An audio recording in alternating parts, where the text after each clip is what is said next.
மாறிக்கொண்டே இருக்கும். 5 வயசுல பையன் சொல்லுவான், எங்க அப்பா தான் சூப்பர் அப்பா. 5 வயசு. 10 வயசானா சொல்லுவான், எங்க அப்பா நல்லவரு, அப்பப்பா கத்துவாரு.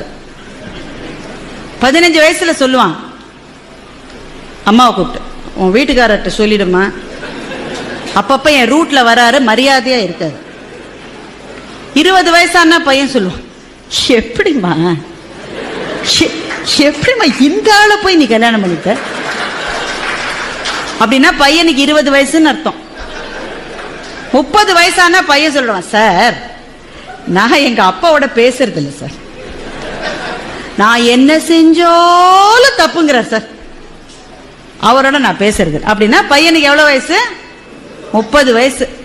அதே பையனுக்கு 40 வயசு ஆயிடுச்சுன்னா அவனுக்கே அப்ப குழந்தைகள் இருக்கும். அப்ப சொல்லுவான், எங்க அப்பா கத்திக்கிட்டே தான் இருப்பாரு, ஆனா பாவம் நல்லவருன்னா அவனுக்கு 40 வயசு ஆயிடுச்சுன்னு அர்த்தம்.